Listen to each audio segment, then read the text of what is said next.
Hi అండి, welcome back to my channel Maruti educational వాళ్ళందరికీ నమస్కారము. ఈ రోజు నేను వచ్చేసి అకౌంట్స్ సబ్జెక్టులోని ఆవజ్య రకాలు ఏంటి అంటే టైప్స్ ఆఫ్ లెడ్జర్,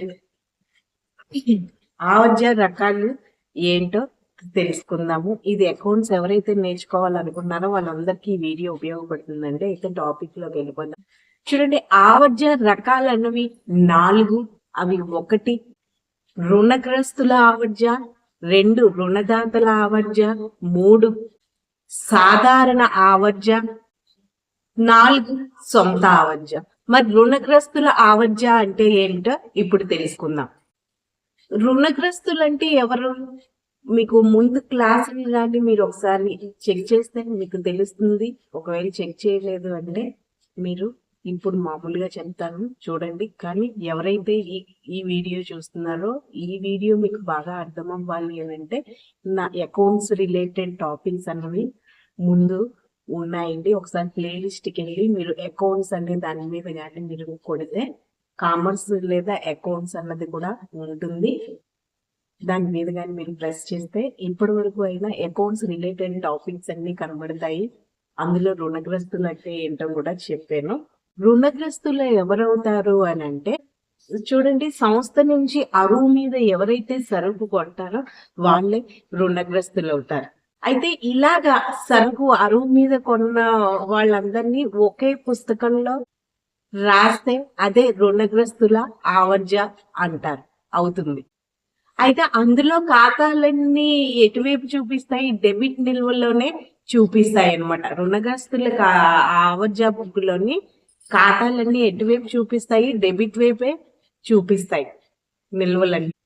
ఇది రుణగ్రస్తుల ఆవర్జ. మరి రుణదాతల ఆవర్జలో ఏంటి? ఆవర్జ అంటే ఏంటి అంటే సంస్థ సరుకు అరువు మీద కొన్నప్పుడు, అంటే సంస్థే సరుకుని అరువు మీద కొందనుకో, సరుకు ఎవరైతే సరఫరా చేస్తారో వాళ్ళు రుణదాత అవుతారు.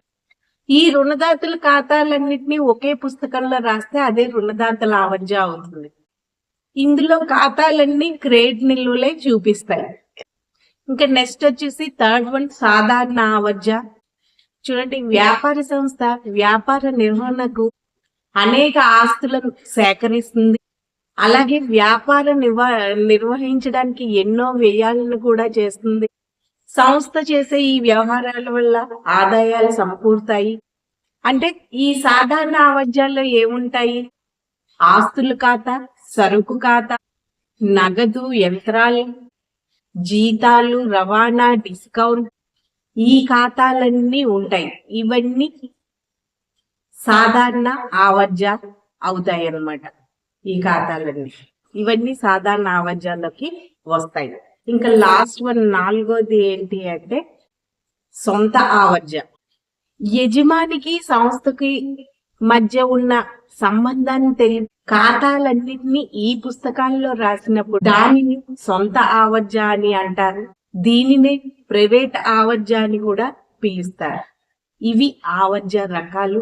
ఆవజ్య రకాలలోని విపులంగా చెప్పాను. అంటే రుణదాత ఆవజ్య అంటే ఏంటి, రుణగ్రస్తుల ఆవజ్య అంటే ఏంటి, సొంత ఆవజ్య అంటే ఏంటి, సాధారణ ఆవజ్య అంటే ఏంటి అన్నది ఈ రోజు క్లాస్ చెప్పాను. ఇది అకౌంట్స్ ఎవరైతే నేర్చుకోవాలని అనుకుంటున్నారో వాళ్ళందరికీ ఉపయోగపడుతుందండి.